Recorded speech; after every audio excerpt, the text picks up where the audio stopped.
which stands one nation under God, indivisible, with liberty and justice for all. Thank you.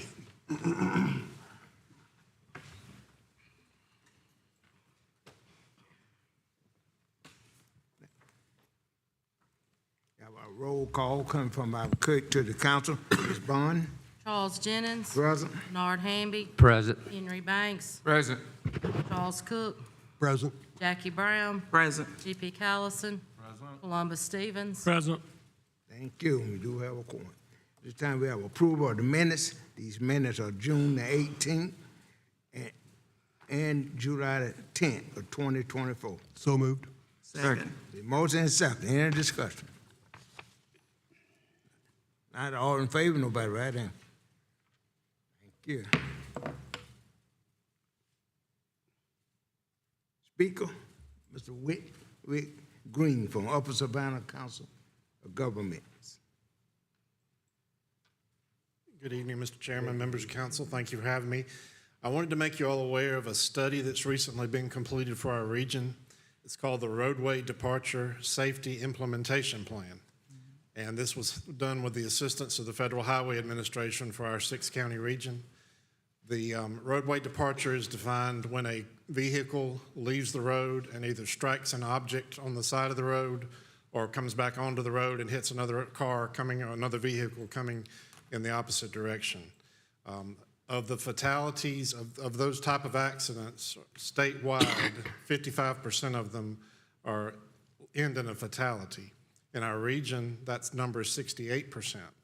So we were trying to look for ways for causes of that. Some of behavioral causes are things that would be very difficult to work with and fix, but something that we do. And it's also looking at ways to have countermeasures placed on the roadways. Some of the biggest causes of roadway departure accident would be driver inattention, driver not paying attention to the roadway, driver inability to maintain the course of their vehicle, speeding, not wearing a seatbelt. All those kind of things are big factors in causing roadway departure accidents. Some of the countermeasures that this plan is recommending would be some things as simple as having wider stripes on the side of the road, those white reflective stripes. Standard is 4 inches now. If you increase those to 6 inches wide and make them more reflective, that would reduce the amount of accidents according to what the Federal Highway Administration says. So there's lots of simple things that DOT could be doing, and DOT owns most of the roads, so we're going to be working with them to try to implement this. DOT owns the roads, and they have the safety program and the money available, so we'll work with them. We'll try to get them to implement those type of activities to make the roads safer and prevent those roadway departure type accidents. And we'll also be on the lookout for any types of grant funding that might be available for those type of things. But center lines, making sure there's a smooth transition from the roadway to the side of the road, having wider shoulders, all those things in the construction of the road are beneficial in reducing the kind of accidents that too often end in death in our region and around our state. So I just wanted to make you aware of that. I hope you all have a copy. I think you do. If you need a copy, I'd be glad to get you one, a paper copy. We also have some GIS shape files of potential locations for these safety improvements in McCormick County. And if you have a staff member or a staff division that would be interested in getting those GIS files, I can certainly get them to them. But I would just wanted to make you aware that this plan is existing, and we're working with DOT to make sure that they continue doing this type of thing, and we'll help them look for resources for additional funds to implement the countermeasures to at least cut down on these type of roads. The goal, of course, is zero. We don't want anybody to be hurt or killed or any type of property damage to happen from vehicles. So this is just something that we're continuing to do, and we're continuing to work with SCDOT about, and I wanted to make you aware of it. Okay. Anyone got any? Mr. Chair, Mr. Green, thank you for giving us that update. It's always a pleasure to see you. Yes, sir. Just an observation, particularly on the south end of the county and going to Edgefield, DOT has been extremely busy putting up a lot of extra guardrails, and I think that's part of the the safety program versus roads. They're really focusing on reducing the number of off-the-road accidents. And I think they're very annoying, but they definitely work. The little divots in the middle and on the side, they help me a lot when I'm being inattentive, ease over. And so I think that's really probably, we all complain about them, but it's probably saved many, many lives that we'll never know about. But thank you, sir. Those little rumble strips that make a noise when you go off the Yeah. side. Yeah, those I kind of call them things, yeah. divots. That's, and sometimes they'll put them down the middle of the road as well, so if you're. That's what I'm saying, center line, yeah. Yeah, center lane and Yeah. on the other side. So all those things are ways to try to stop that roadway departure type of accident. Anyone else? Well, we'd like to thank you for your presentation, Mr. Green. I'm glad to see that the DOT now is putting up these guardrails on secondary roads. And that will really help it. Because I always, every time I travel Woodlawn Road, I just wonder if somebody can go down Embankment and nobody would notice they down. That's right. So this was really helpful. That's right. Doing that. And then coming up to you, the stop signs and all, good, they putting the ribbon in the road, that kind of, some people, sometimes not paying attention and saying that this will get your attention.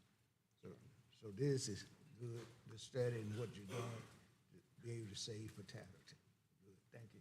Mr. Chair, one other comment, just to pick at him a little bit. The way he was smiling, I thought he was going to bring us a bunch of money, but not yet. Next time, right? Next time. All right, thank you, sir. Y'all got that, right? Thank you, sir. Thank you. Mr. Aaron Granberry, Zone Officer, Building Inspector. Good evening, Mr. Chairman, Council. I'm here to give a little brief presentation of something we've been talking about for a few years now, especially since I got here. I guess I'm the new kid on the block with the technology and things like that. This is quotes and bids we've got for software. The current software we have is through Tyler Technologies.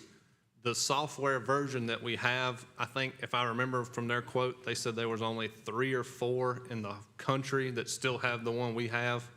And we pay around $1,900 a year for that, but it doesn't do much. And there's a lot newer technology out there. I mean, we can't even take card in the building department. And I'll start with Tyler. We got a quote from them to upgrade our software to be able to take credit card.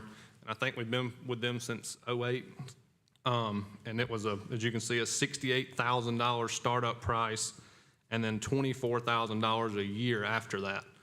So it was a big upgrade just to be able to start taking card. And all these softwares, keep in mind, are pretty just much the same. I mean, they look a little different, but they do the same type of things. Contractors can do permits online, pay online, submit everything online, plans, septic approvals, everything is done through the website that the softwares come with. Second quote I got was MyGov. This was the cheaper of the 4. Like I've got 4. It was $5,230 startup fee plus, and then every year after that was $3,948. Cloud permit, got a quote from them 2 months ago. They were $18,500 startup fee and $12,500 a year after that.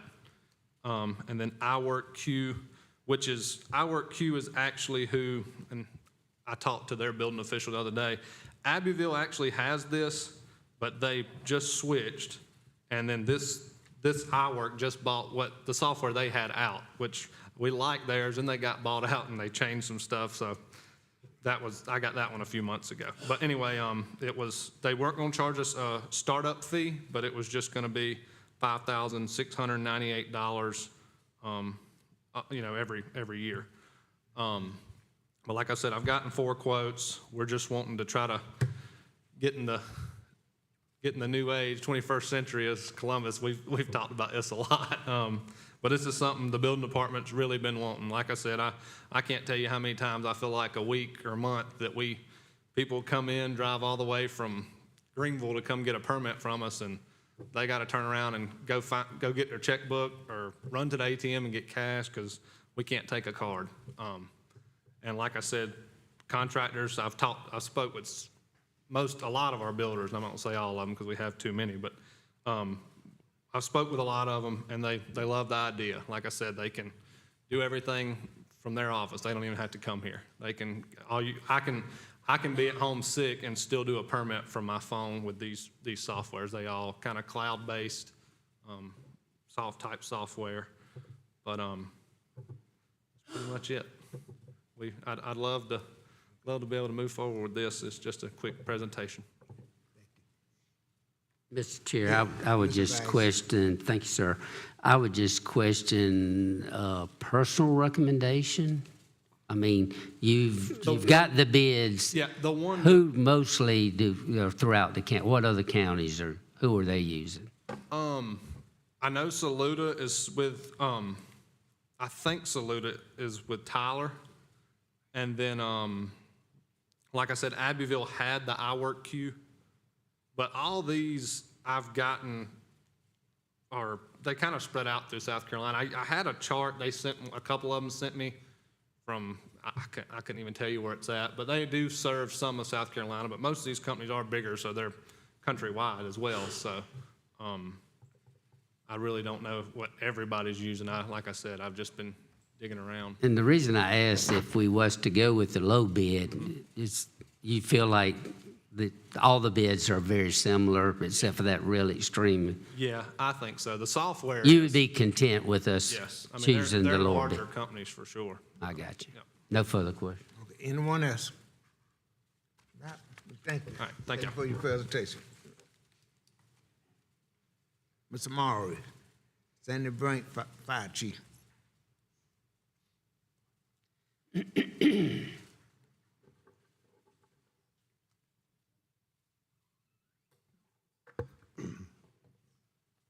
Good evening. For those of you who don't know who I am, I'm Robert Morris, Fire Chief of Sandy Branch Fire Department. Chairman Jennings and council members, I appreciate your giving me the opportunity to address you and some questions that were brought up at the last county council meeting where I did make a 3-minute presentation and then had to leave as we have training. So I was not able to answer questions that were brought up pertaining to the SLV Special Tax District budget. So I felt that it was best that I come here and address those items as a public record. Mr. Cook was questioning some of the things we had as far as the tax district budget. And of course, by contract, that would be for the Sandy Branch Fire Department also. As I say, I'm sorry I wasn't able to be here, but we have training 3 nights a month, and one of those nights happens to be county council meeting night. So I took time away from the training last time to address some of the issues I felt were important to us and to the general public, and now I want to come back and do the same thing here. First of all, the SLV is a special tax district. All right, we have our own budget, which is put together by the fire chief, fire department, put to the SLV Tax Commission for approval, and then sent on to y'all to be approved. It has nothing to do with the county budget, which Mr. Cook seemed to have tried to tie it. I would think you'd understand that difference as you've been trying to put together a special tax district for the unincorporated areas of the county. As fire chief, it's my job to look out for the needs and best interests of those citizens that I serve, both all hazards, medical, fire, for the immediate future and for the longer term. Due to the decline in volunteerism across the country and the growing age of our responders, I would be remiss in my duties if I were not to try to come up with a plan to augment our volunteers so we can continue to supply the excellent service to our community that has come to expect. This is concerning the additional, what was brought up as an additional item in the commission budget of $40,000 was questioned as that being a new allocation, and it was not a new allocation. It has been in our budget for years, The only thing that was changed was the name. It was changed from Return to Capital Reserve to Paid Firefighters. And that was done, again, because every place is having problems keeping volunteers. And I have to look out for the future, what's going to happen if I don't have the personnel as volunteers to take care of my district. So it was put together just in case we needed it prior to the budget year coming up. So that was the purpose of that. It has nothing to do with county policy on where paid firefighters would be located, because it is not county funds that are funding this. The firefighters would be housed at Sandy Branch Fire Department and would only respond to calls within our district. Again, no change to county policy because the county's not paying for them. This is an SLV special tax district. Funds derived from the special tax levied on residents of Savannah Lakes Village, and those funds are used to benefit those people who are paying the tax. And this is somewhat unlike the proposal that was put forth for a countywide district where, to quote Mr. Cook's own words, funding allocations or decisions using at times political criteria that may not be in the best interest of those who are paying the bulk of the funds available. That is why this is going to fund those people that are paying for it specifically. I don't understand why you chose to bring up the MODOC Special Tax District, something that doesn't even exist, in a discussion about the SLV budget. Just this morning, as an example, MODOC Volunteer Fire Department, Clarks Hill Fire Department, along with Engine 122, were dispatched to an automobile accident with injuries, okay? The fire department that you quoted as saying the primary service provider to much of the southern part of the county, which you stated was MODOC, did not get one single responder to respond to that call. Engine 122 and the Clarks Hill Fire Department handled that call. And this is the department that we're asking the taxpayers to fund with $1 million building and $120,000 a year in a special tax district. It would be much better to place a plan in place where all the fire departments, all the people in McCormick County would benefit. But again, that's a discussion for another time. As I'm here to answer the questions on SLV, I wanted to give you some historical information as far as our budgets are concerned. During 2020, the stated inflation rate was 1.34%. Our budget went down $1,540, or 0.5%. During 2021, the stated inflation rate was 7.04%, and our budget went up $6,885, or 2.75%. 2022 state inflation rate was 6.45%. Our budget went up only $615, or 0.2%. And during 2023, state inflation rate was 3.35%. Our budget went up $1,400, or 0.5%. These, of course, are CPI inflation numbers, which anybody that goes shopping for gasoline, food, anything like that knows are vastly understated.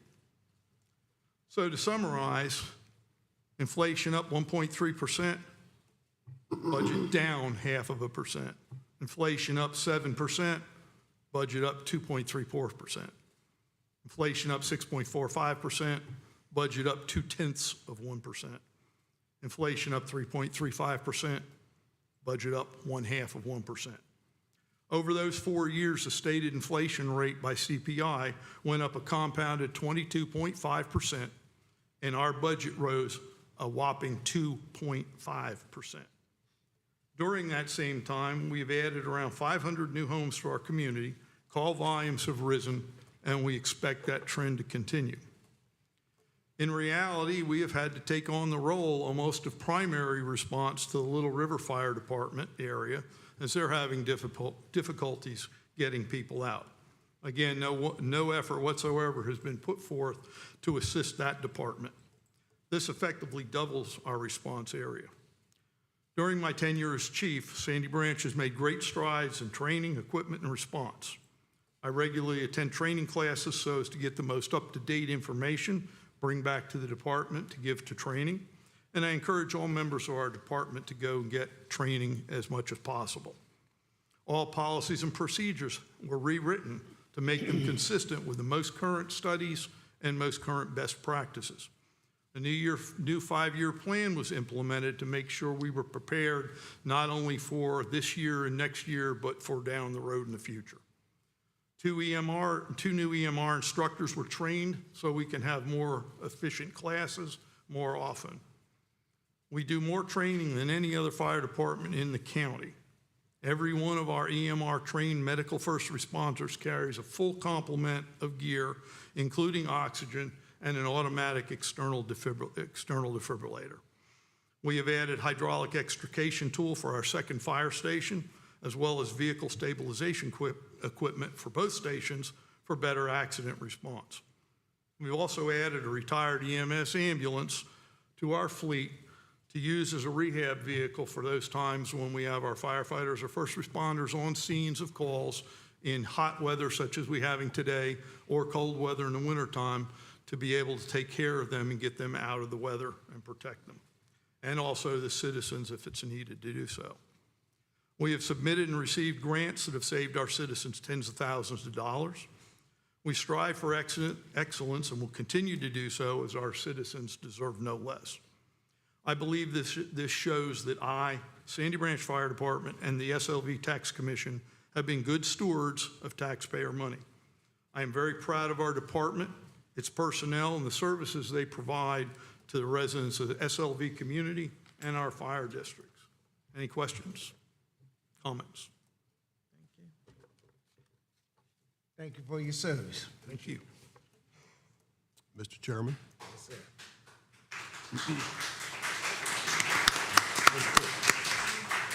For the record, I made the motion to pass the SLV tax district budget at the last meeting. I also voted in favor of it. I did not raise any issues with respect to the desirability or need for additional paid firefighters. In fact, as Mr. Morris well knows, I have supported the employment of additional paid firefighters throughout my tenure as a county councilman, and I continue to do so. The only question that I did raise with respect to that was a question with respect to whether or not the county needed to consider a policy with respect to the location of paid firemen in McCormick County. And I did that because the county council does have the responsibility. Bob says that the tax district money is not county money.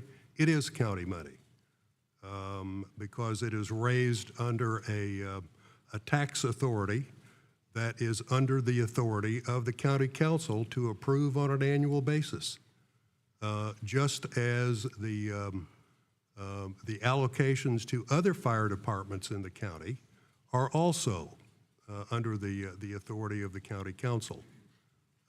As I indicated, I am in support of additional paid firefighters in the county, and I simply raised the question of whether or not we were going to allow all of the individual fire departments in the county to employ their own paid firefighters, and whether that was an optimal use of the funds that were coming from county taxpayers. And I make no apologies for anything that I said at the last meeting.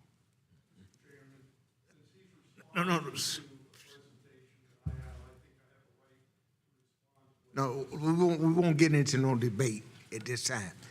Not this time. No. Well, you can come back another time. We're gonna move on because we get into a debate. Nah, okay. Yeah. Okay.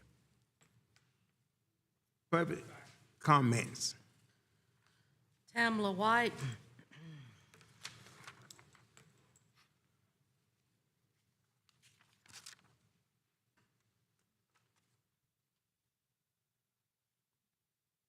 Thank you, Mr. Chairman and County Council. I know Mr. Chairman's favorite words are say something nice or don't say anything at all, but enough is enough. I wanted to talk real quick, I won't take but a minute, about the E. coli debacle of recently. And ultimately, I know as well as most people do that that was the responsibility of the CPW, but the responsibility of the county residents is on Clearwater Solutions, and they failed. Within 15 minutes of the CPW finding out that there was a possibility of E. coli in the water, they notified the county. The county, being Clearwater Solutions, should have closed all 4 of the master meters to contain that contaminated water into the town and open the valve to Callan Falls. Y'all understand? And Callan Falls can service the whole county for the amount of time it would have took for the CPW to find out whether this was something that was an emergency situation. It really could have been a terrible mess. And I went into the grocery store, and the grocery store was trying to figure out how they were going to operate. The restaurants were trying to figure out how they were even going to serve clean ice to their customers. The water was gone from the grocery stores. It caused a huge mess that didn't have to happen to the people out in the county, just by simply closing off 4 master meters. If they can't do that, why are they here? I mean, this is not the first time that they have made a mess out of stuff, and it could have been serious, very serious.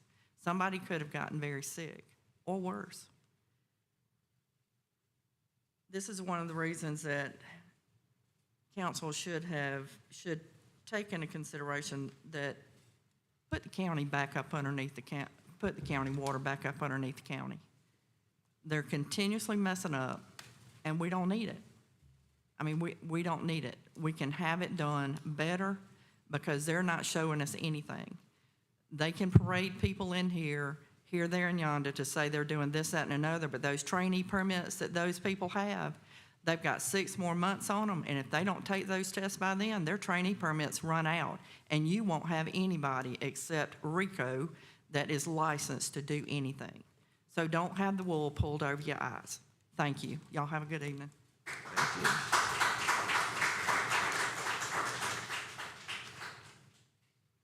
Robert Morris.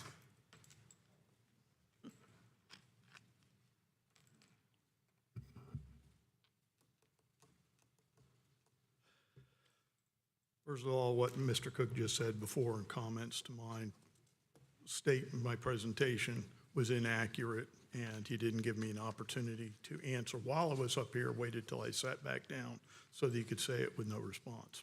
But I'm here to address the inaccurate information Mr. Cook continues to put out about Modoc Volunteer Fire Department, as in the... Let's speak, you don't have to call names, okay? This is directly responding to Okay, his... now, if you want to do the presentation, don't call Okay, can I have my question time names. reset, please? But don't call names, okay? Can I have my time reset, please? You can have the time reset. Thank but, you. I appreciate that. Just, Certain people on county council have compared the Sandy Branch Fire Department to the Modoc Volunteer Fire Department in discussing budgets, and that's an extreme case of comparing apples to oranges. Our district is substantially larger, covers thousands of residents, and we run at least 4 times as many calls. If you add our automatic aid areas, we cover about 2/3 of the land and 75% of the county population. Stating that Modoc Fire Department is the primary service provider for much of the southern part of the county, not only inaccurate, but downright insulting to Parksville and Clarks Hill Fire Department. I think the department has 3 or less personnel responding to calls 74% of the time, as in 2023, is not much of a primary service provider. You take as gospel the word of the people of Modoc that you supposedly have no contact with, that they need $120,000 or more a year to run their department. Half of that would be more than sufficient, as I've shown in budgets before. Repairs would not be an issue, as they're getting 2 new apparatus and can get rid of the old ones that they no longer need. Also stating every taxpayer would have to pay a $250 a year fee is also nonsense. Using your own math, that says MoDOC is only covering 400 taxpayers. 400 times 250 equals 100,000, plus 20,000 from the county, that's 120,000. Trying to confuse the issue between the special tax district and the countywide fire fee proposed by the majority of fire chiefs, which would be between $50 and $80 a year. You would be asking some non-residents and non-voters to pay thousands of dollars each year for no better service. You've made no effort to assist the Clarks Hill Fire Department, nor have you said a peep about Little River Fire Department, which is in worse shape than MoDOC and is an automatic aid to one of the county council's constituents. You say you're looking out for the county, but efforts, comments, and letters have all been to promote MoDOC. You've stated in previous letters to the editor you have no involvement with the MoDOC issues, yet it continues to pop up and you spend an inordinate amount of time writing about it. I believe actions speak louder than words. It's also been stated that I have vilified a certain member of this council, and if anybody's been vilified by comments made, it is myself, as I have been called ignorant of the law, ill-informed, frightening and deceiving the public, fear-mongering, among others. This, of course, could not be farther from the truth.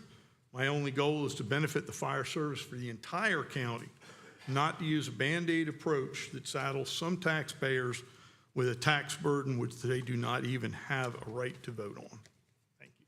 Thank you.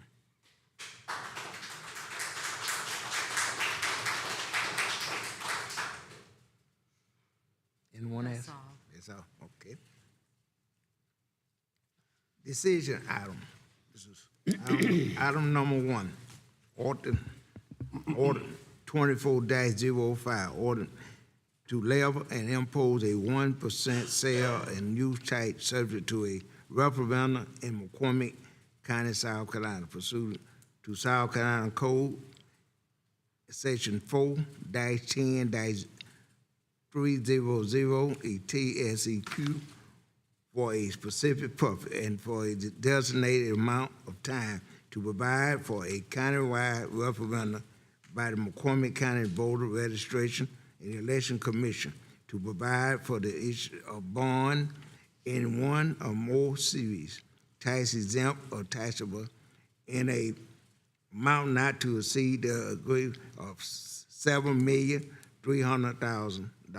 Authorize the county administrator to prescribe, to perform in detail of the bond, provided for the payment of the bond and pledge of the revenues related to the bond and to the disposition of the proceeds of the bond, provided for borrowing in anticipation of the issue of the bond, provided for the disposition of property related to the bond and other related matter.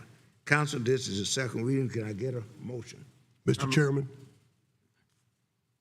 Councilman Cook. I'd like to make a motion to go into executive session for a brief period of time to discuss legal issues that I have raised separately to the council prior to us voting on the second reading. I don't think it would take very long, but there are certain legal issues that I think need to be clarified before we give a second reading.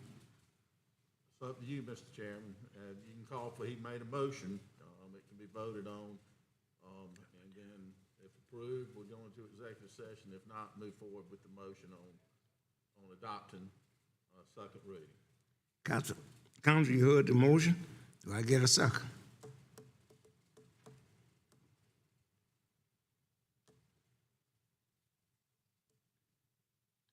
No second, the motion failed. Now can I get a motion? So receive. Can I get a second?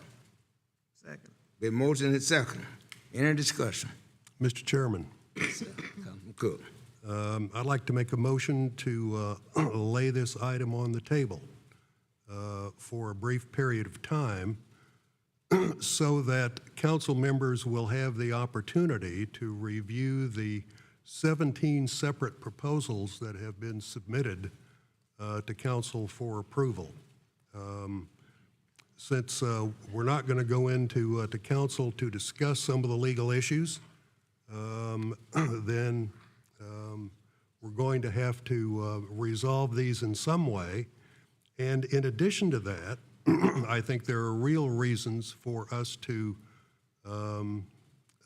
look at those actual proposals for a couple of vital reasons. And I know that my printer's been working overtime trying to print all of the proposals that were approved and some that were not approved in order to determine whether or not approval of those items that are on this list of 17 projects would obligate the county in some way at a later time to step in and fund projects that have not been proposed for full funding. And I'll use an example with respect to the Sandy Branch Fire Department. There is a proposal there to buy a hook and ladder truck, a proposal which I support, but I'm not sure that the $400,000 that were allocated by the commission fully funded that fire truck.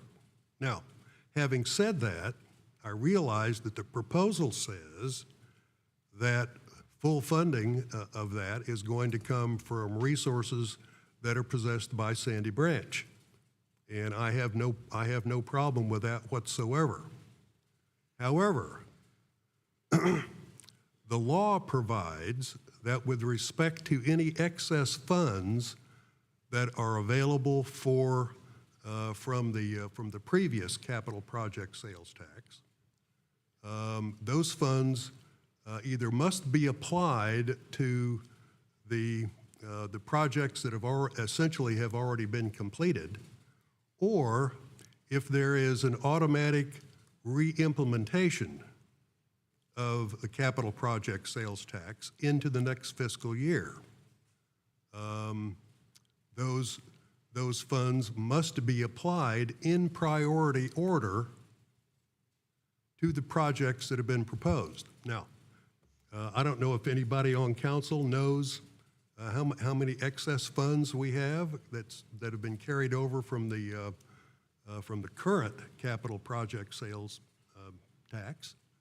And I don't know from a legal standpoint whether that means that since the Sandy Branch Fire Department request is second on the priority list, whether or not those excess funds would have to be used to fund the Sandy Branch fire truck.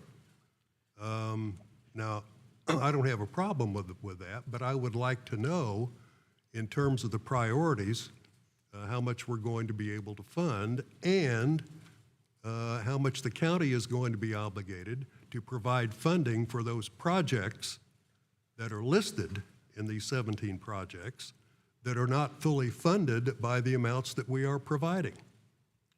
Mr. Chairman, Yes, sir. Councilwoman Brown. Mr. Cook, I know you have read this as I have read it. Yes. The referendum that's being proposed and the old one states that the funds that are left over would count into the new year, and that those projects that are listed first would receive those funds that would roll over from the year before, and we may not have to borrow the whole 7.3%, $3 million. Yeah. I think if you look at the law, a little reading of the law indicates that one, since we have essentially closed out all the projects, right, from the previous capital sales tax initiative, none of the excess funds would be applied to them. to the old ones, right? Okay. They go to the Hold new. on 1 minute. Council. Mr. Chairman, I was just gonna mention that, the motion was made to table it. I don't know if there was a second to that motion. There was no second. So I think there needs to be a second before you move forward with the motion to table. Right. Okay. So Mr. Cook has made a motion to table, ordinance 24-05 for second reading. and that's the question, and the question you'd asked for, is there a second on that motion? Then get into discussion if there is. He's made a motion to table it. It has not been a second. See if there's a second. Is that a second? No seconds.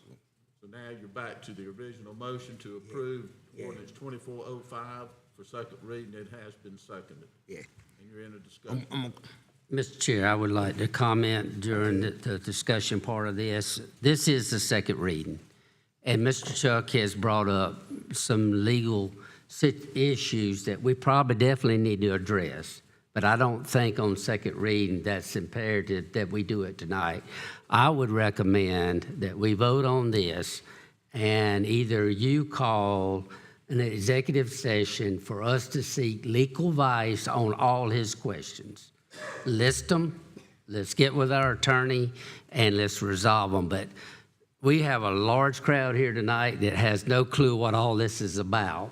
And I think the appropriate way, we're going to have a public reading, public hearing, and a third reading for us to vote and make the right decision. But just to spring this on everyone tonight, I think we really and truly need legal advice, and we need to hear Mr. Cook out and make a decision, make the proper decision, not just one rush on second reading. If this was third reading, it'd be definitely a different story. But we do have time to handle this appropriately. That's just my comment. Anyone else? Well, within the law, our attorney sent us information today, giving us a breakdown on the law. Now, we don't need a commission if the council gonna be the one decide on what projects. You get yourself in trouble. Yeah, I'll call for the vote in a minute. Because this doesn't happen in the past with other county. That county council want to be the commissions. And they end up breaking ethics laws and end up a 2-year probation and plus a $25,000 fine. So you want to keep the politics out of this. So I call for the vote. Who all in favor? Second reading, nobody right hand. Thank you. Who against? Nobody right hand. Mr. Chair, I abstain. Okay, thank you. Item number 2, ordinance 24-06, and ordinance amending chapter 4 of the Code of Ordinance of McCormick County, animal regarding animal ownership, responsibility, including providing sufficient food and water, proper shelter, veterinary care when needed, imposing restriction concerning the of animal provided for the humane care and treatment of animal to prevent suffering and related matter. Council, this is just first reading title only. Can I get a motion? So moved. Second? Second. Motion second. All in favor, nobody right in. Mr. Chairman, You got, okay, good. just a quick question. Okay. Since council has not been provided with a copy of this ordinance, when will a copy be available for council's review and public review? And since a public hearing is optional on non-budgetary items, I'm interested as to whether or not we will have a public hearing on this so that we can get comments from the public. I can have I've actually been working on that ordinance, as a matter of fact, and could not get it today because I just could not put it together. This ordinance was presented several months ago, meetings ago, by the McCormick County Pet Commission. It suggested some revisions to the current animal ordinance that the county does have, primarily focusing on the care and treatment of animals, particularly in regard to tethering and those kind of things. I will have that to you, should have it to you this week, because I'm started today working on that, and then public hearing is not required, but, you know, that's up to county council. You can have a public hearing anytime you want to on any issue. That's a decision council would have to make. Mr. Chairman, Councilman Cook. I would like to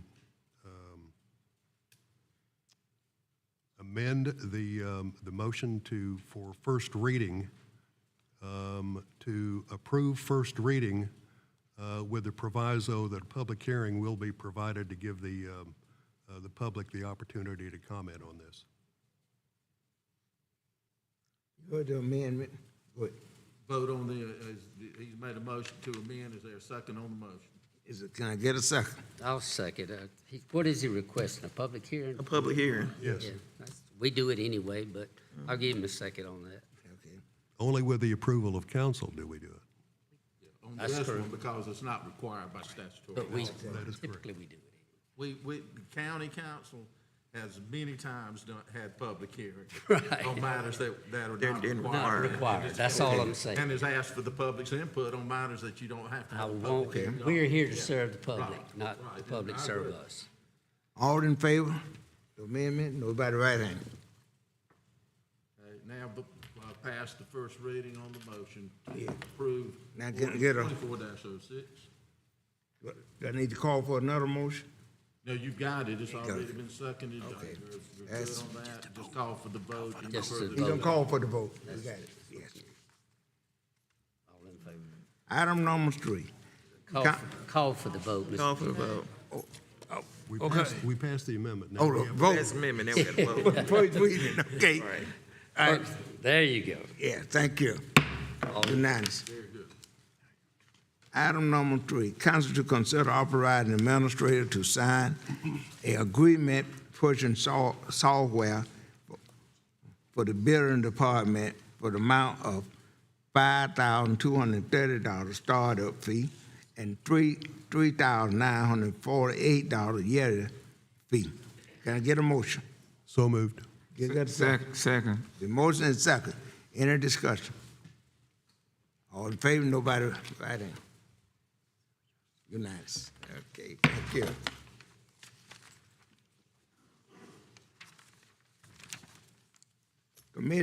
Committee report, Councilwoman Brown. And so just one event in June. June was pretty much a pretty personal month for me.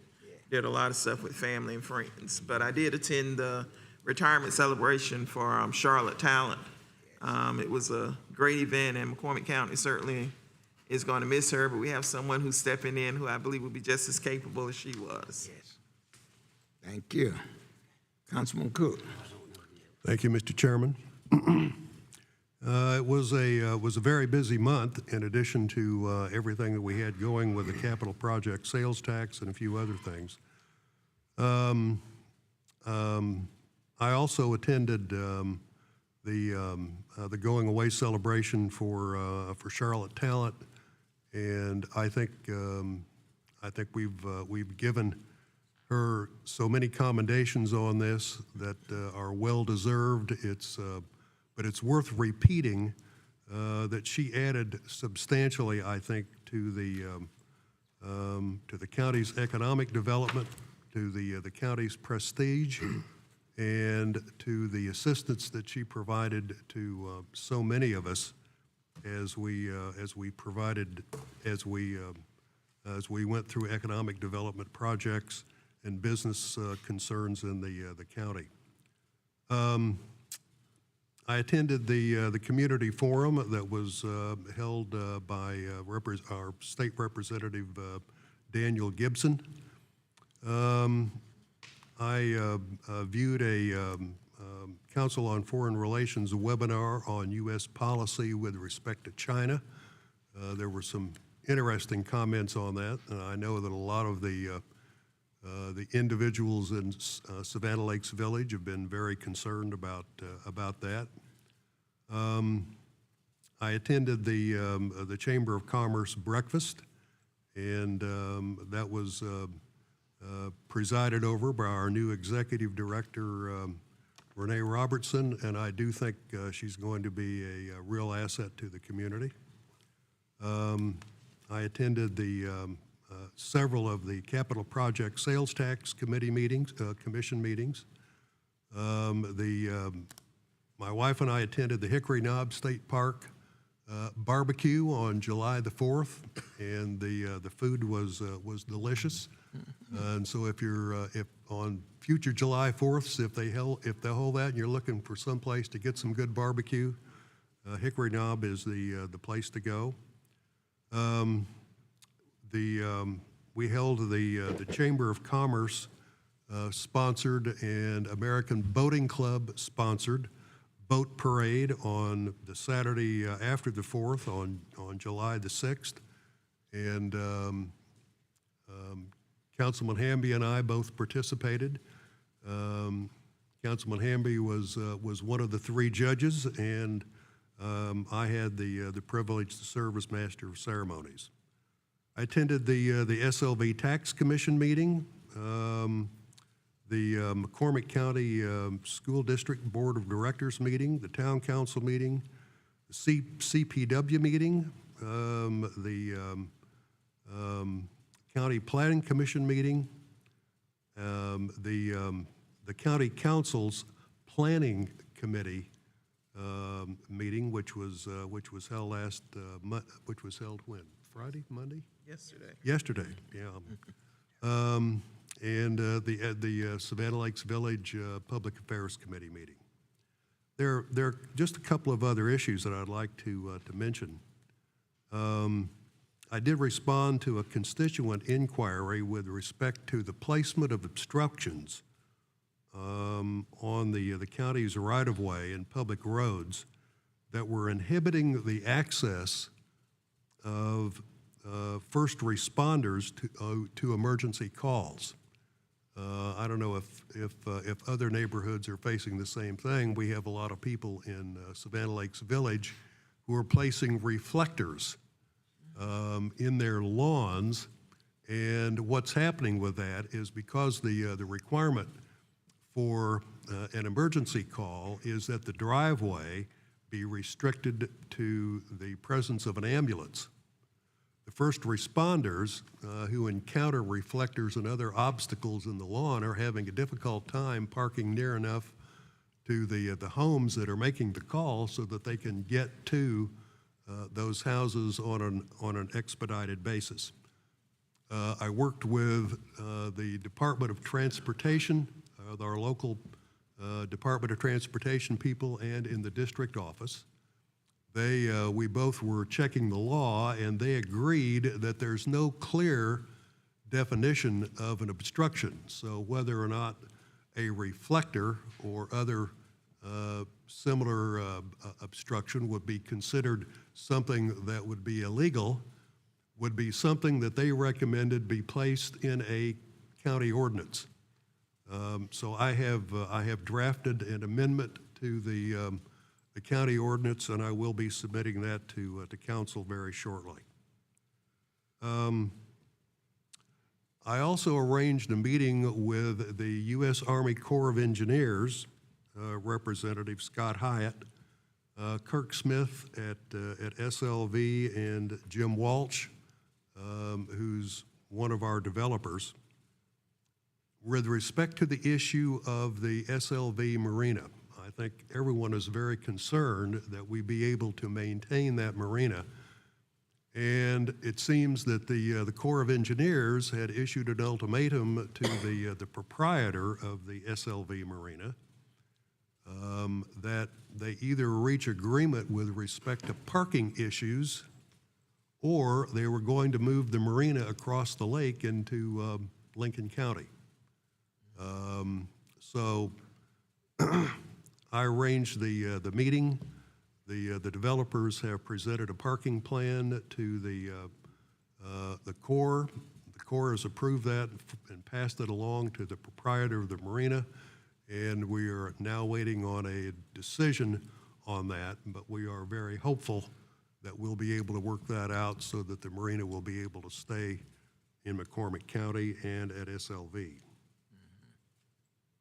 I also extracted a report from a latest Census Bureau report that came out in late June. They've done estimates of the total population of the counties in the U.S., including McCormick County, and I am very pleased to report that the latest population estimate for McCormick County is now as of a year ago, and that was July 1st, 2023, that our population had reached 9,941. And with the growth of the population, I think our population in McCormick County is now back well over 10,000. So I think we can be grateful for the growth of that and appreciate the Census Bureau coming up with those figures. Just for the Little River Electric customers, Jeff Lewis, the executive director at Little River, has announced that he is departing. I think he's taking a higher paying job, but I just wanted to let everybody know that there will be an annual meeting in September, and that county residents here will be voting in McCormick County right now at the Lutheran Church by the lake, and that will be scheduled on September 10th, and that will be a drive-through. Little River is putting out notices. You got to bring your notice and be on the bill in order to vote, but that'll be on the 10th.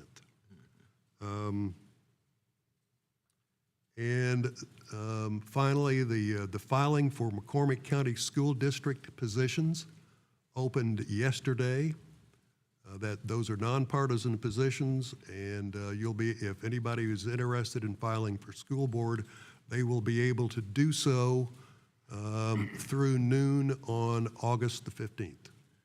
And that's my report. Okay, thank you. Councilman Cook. Councilman Banks. Thank you, Mr. Chair. I also attended the reception from Mrs. Talent, and she did do a very fine job, and I'm pretty sure we're all expecting her replacement to also do a very fine job. She's here. I also attended a planning commission meeting on July 10th. I was asked to be a part of that meeting, and I was asked a few questions, and I was glad that I was able to help to some extent. I also attended the school board meeting on July 8th in executive session, which was before we got there, I'm sure. PE teacher was hired. Then we had a presentation from Coach Kevin Jones, which kind of surprised me that something has been done already, but he presented a program he would like to see implemented called the HYPE Project 2024, Campus Dehydration. The purpose of the project is to keep the students hydrated, of course, keep their focus and promote their general health and well-being by drinking more water. And you're probably asking yourself, why don't they drink more water? I think the problem is the shortage of water fountains, believe it or not. This project will provide more water fountains around the sports area and playgrounds. The approximate cost would amount to about $800 per water fountain. Like I said, I was surprised to hear something like that, and taking this long to do something about it. The board did approve of 3 job descriptions. They were a chief administrative officer, chief academic officer, and an IT specialist. Our administrative team presented at the South Carolina Association of School Administrations. That's all I have. Thank you. Mr. Banks. Yeah, mine briefly, just to add to what all we've heard that is taking place in the county. I don't think anyone mentioned that we did have a regional South Carolina DOT planning meeting. There was a good turnout for that. A lot of the planning folks turned out, and basically we looked at our growth areas, our concern areas as far as future planning for our roads in our area. And we all agreed that the intersection on 7 and 378 at the village store is like our number one priority for the future of resolving some of the issues in that intersection. And we looked at the heavy traffic volume on the south end of the county going across the dam and that. So that was a very good meeting that we attended.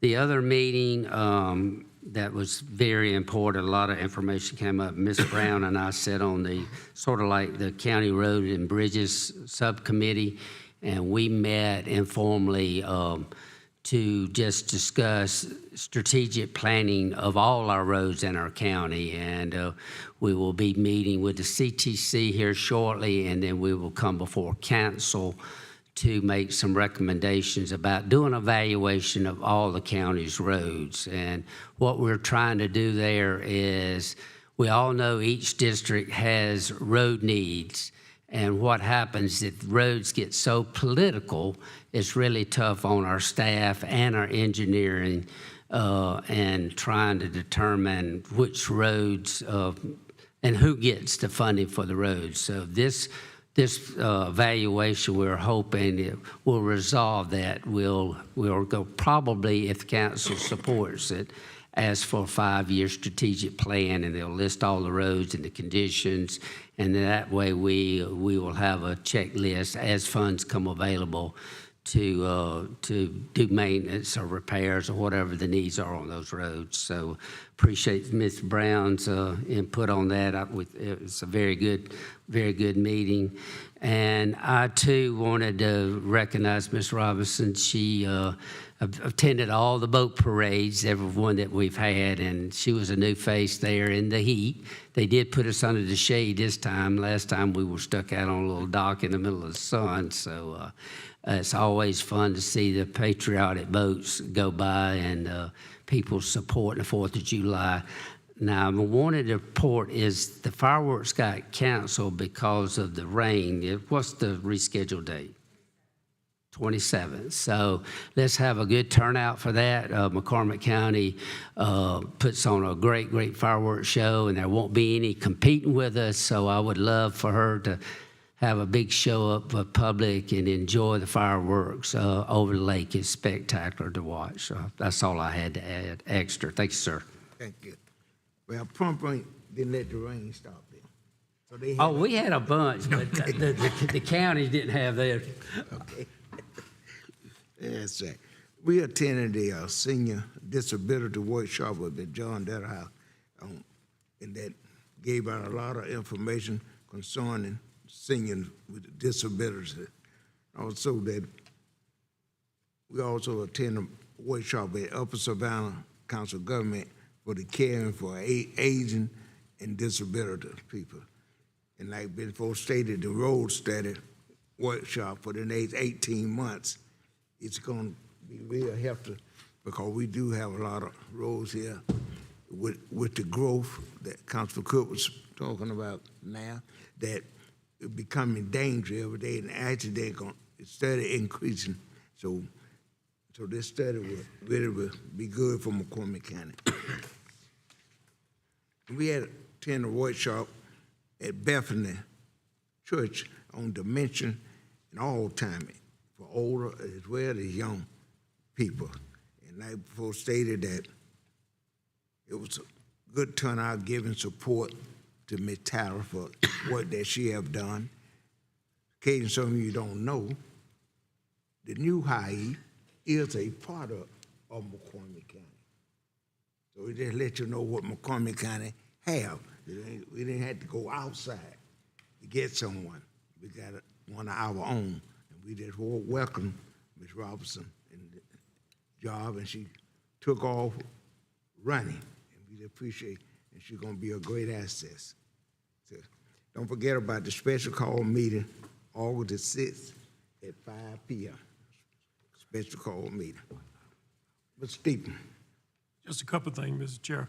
First of all, I'd like to thank the Capital Penny Sales Tax Commission for the job well done. Then I only have one request. Since the county attorney have been working very diligently with Parker Poe. I request that next week that we have a special call meeting to clarify and get the legal questions and concerns that Councilman Cook have and any other concerns that we have, so we can take a proactive approach as we move forward to proceed with the penny sale tax. So if you look at your calendars, give us a couple of dates. And the gentleman that's been working with us, he's out of town this week. Give us a couple of dates and time, and then we'll get back with you. Let's try to have a meeting next week prior to the third reading in the public hearing, so we can iron out the differences, so we can all be on the same page. The questions that he's asking are not difficult questions.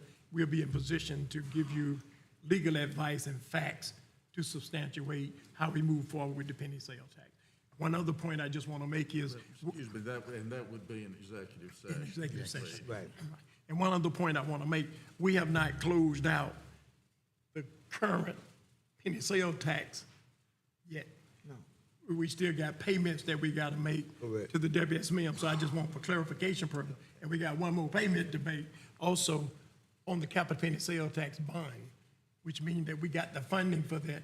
So that's why we're not in position at this time to say how much money would be left over. But I just want we get all that cleared up, but we need to go forward with a proactive approach. I think we understand. Yeah. Sometimes we just like to ask questions. That's all. Okay. And look at the dates, 23rd and 24th of next week. 23rd, 24th. Tuesday or Wednesday. Either one's good for me. Either one of them is good. What time? He's going to check with David. I'll check with our co-counsel, our outside counsel on that, but, I'm good all day long. You just name the times that it's good for council, and I will check with our co-counsel, David Epperson. Councilman, what time of day you have that? Morning or afternoon? It's gonna be a executive session, so. Afternoon. You prefer afternoon? How late? 3 or 4? Too late, because he's gonna be coming from Columbia. 3 o'clock. Huh? 3 or 2? It's good, whatever this council Can decides, two, I'm good. two on work out? Okay, 2. All right. Okay. Thank you. I think that's right. On what day we're gonna do it? Tuesday? Tuesday or You Wednesday. got the 23rd or 24th. Which one? Yeah, either day. Pick one. Pick one. But he's got to check with. Yeah, you got to check. Columbia. Either one of them. I will, I'll find out. Then you by get the way back he's with on us. vacay, but Okay. I'll get in touch with him. Okay. That concludes my report, sir. All right, thank you. Can I get a motion to go into executive session? So moved. Second. The motion is second that we go in executive second to receive some legal advice on the update of the regarding the petition. All in favor? Nobody right here. Thank you.